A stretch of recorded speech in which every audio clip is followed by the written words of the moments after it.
Ang human rights po ay masasabi natin kapatid po yan ng God-given right. So napakahalaga po nito. Kung babalikan po natin ang ating kasaysayan, laging lalo na po sa buong politika natin ngayon, kung naririnig na po natin ng mga ganitong nangyayari sa Pilipinas, na ganito, may ganitong nangyari, may PJK, may ganito. So nasaan ang human rights ng mga panahon na ito? Enzo Recto, kalaban ang katiwalian at kasinungalingan, kakampi sa katotohanan at kabutihan.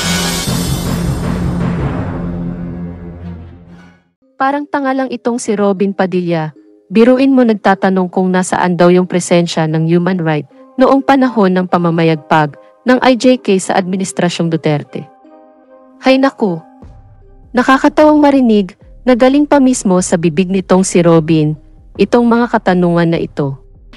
Bakit hindi mo tanungin ang iyong among si Digong Duterte kung nasaan ang human right noong panahon na iyon? Para malaman mo kung ano ang pinaggagawa ni Digong sa mga taga-human right. Anyway, panoorin na muna natin itong mga sinabi ni Boy Bigote. Once again, maraming salamat po. And siguro if Senator Robin has an opening statement, yeah, you have the floor, sir. A'udhu billahi minasyaitanir rajim. Bismillahirrahmanirrahim. Alhamdulillah rabbil alamin.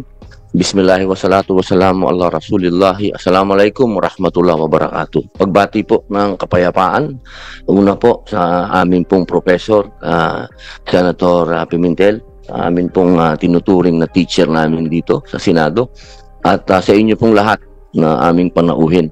Ako po ay masasabi ko pong sabik na sabik sa pagdinig na ito, sapagkat ang akin pong panukala patungkol po sa charter ng Commission on Human Rights, sa palagay ko po ay panapapanahon na atin pong pag-usapan, dahil matagal na po.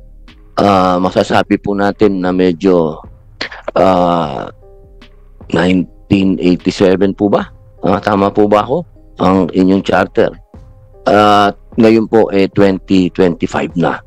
Kung atin pong bibilangin ng taon, medyo mahaba-haba na po. Marami na pong mga naganap, hindi lang po sa ating bayan, kundi sa buong mundo. So, ibig pong sabihin, nagbabago din ang pamantayan.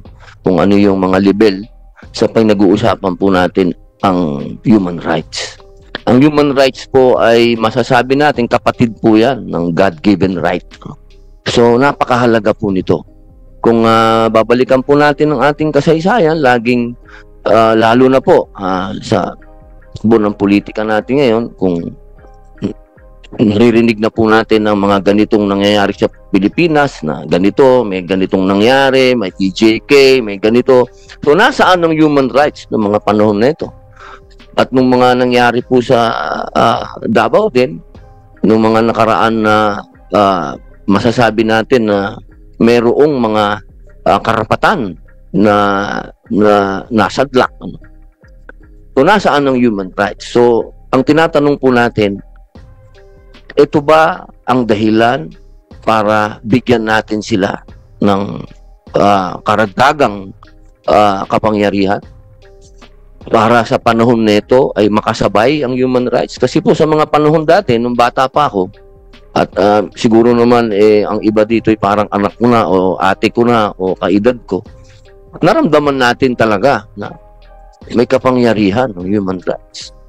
Pero itong mga nagdaan na panahon, lagi natin tinatanong, nasan sila? So hinihingi ko po sa inyo na itong aking pong panukala ay mabigyan sila ng panibagong umpisa na makatahak ng bagong landas upang sila po'y makasabay. Alam nyo, hindi lang ho dito sa Pilipinas ang usapin ng human rights, pati sa EU sumasabog ang issue ng human rights, international criminal court. Lahat po yan iyan po ang issue sa buong mundo, human rights. So siguro panahon na po talaga, mahal naming chairman, na amin pong professor, na atin pong tignan at pag-aralan kung ano po itong mga nasa panukala na ito. Maraming salamat po, Ginoong Chairman. Yan mga kabunyog, narinig po natin itong mga sinabi ni Boy Bigote na hinahanap ang presensya ng human right. Bakit daw wala ng kapangyarihan ito noong panahon ng pamamayagpag ng IJK? Hay naku! Akala ko ba die hard Duterte ka? Hindi mo ba alam ang pinaggagawa ng iyong sinasambang among si Digong Duterte sa mga taga-human right noong panahon ng kanyang panunungkulan? Ito Boy Bigote, panoorin mo ito para malaman mo at masagot na rin ang iyong katanungan kung nasaan talaga ang human right noong panahon na iyon. Therefore, I would like to just give an advice to the all human rights shouting now, local and international. I said you can all go to hell because it is never wrong for a president and the police and the military to protect its citizens. More than a week after the killings of 9 activists in Calabarzon, President Rodrigo Duterte says he would gladly go to prison for killing communists and human rights activists. Invariably, ang sinasabi nila gobyerno ang pumatay. Huwag kayong maniwala niyan. Kung ako ang nagpapatay, sabihin ko sa inyo, pinapatay ko yung nang yan kasi gago yan. Yan Padilla, narinig mo ang mga sinabi ni Digong Duterte. Kahit noon pa, galit na siya sa mga taga-human right dahil sa patuloy na pagkokontra ng mga ito sa mga ginagawa ni Digong na pagpapapatay sa mga libo-libong mga kriminal dito sa ating bansa na hindi man lang dumadaan sa due process ng ating batas. Ngayon Boy Bigote, yan ang sagot sa iyong mga tanong kung nasaan ang puwersa ng human right noon. Ang katotohanan, hindi makapalag ang human right noon dahil mismo ang Pangulo ng ating bansa na si Digong mismong kaaway ang mga ito. Biruin mo, ang sinabi ni Digong, magiging proud pa siya kung siya mismo ang utos na pagpapatay sa mga taga-human right defender. Kaya yung mga tanong mo, nagmumukhang tanga ka lang. Parang hindi ka Duterte die-hard fan, ano? Mabuti pa kaming mga taga-oposisyon na kalaban ng mga Duterte, alam yan. Pero ikaw, kailan ka ba pinanganak? Parang wala kang kaalam-alam. Hay naku, ang bobo mo talaga. Anyway, ito panoorin mo. Kahit na ang International Human Rights Defender, pinangalanan si Digong na numero 1 na tagalabag ng human right. It is our consensus, therefore, that the defendants Duterte, Trump, and all other defendants are guilty of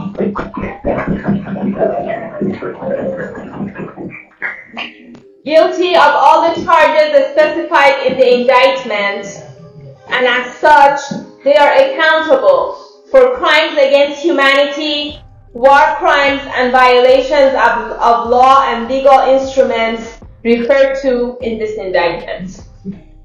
This is the verdict of the International People's Tribunal against President Rodrigo Duterte. The court finds the president guilty of human rights violations in relation to the alleged extrajudicial killings that happened in his war against illegal drugs and of political persecution of some activists. One of the witnesses who testified against the president was Australian missionary Sister Patricia Fox. Fox's legal counsel presented a video recording of Fox's testimony before the court. President Duterte had criticized Fox for participating in political demonstrations in the country despite being a foreign national. For more than 2 decades, Fox had been working with farmers and the poor in the country. What Defendant Duterte has done and continues to do is a genocidal war against the majority of exploited sectors in the Philippines, especially the indigenous peoples. Yan Robin Padilla, pati yung international community ng human right, tutol sa mga ginawa ni Digong, kaya nga galit na galit si Digong sa mga ito. Dahil sa pakikialam nila sa ginagawa ng amo mo. Kaya wag ka nang magtanong ng tanong ng ganyan. Para ka naman, walang alam dyan, syempre, alam mo yan.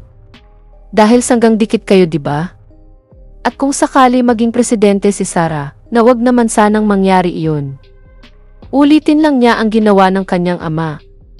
At malamang suportado mo iyan. dahil grabe ang pagkatuta mo sa kanila. Na halos himudin mo na ang mukha mo sa kanilang mga paa sa pagiging tuta mo sa kanila. Anyway, dito na lang po ang aking topic. Mabuhay po tayo mga kabunyog. Bunyog, bunyog, halikan na kasama ka. Bunyog, kapag buklod ay may pag-asa. Luzon, Visayas, Mindanao, isa ang pananaw. Sa bagong Pilipinas ang bunyog isisigaw. Bunyog.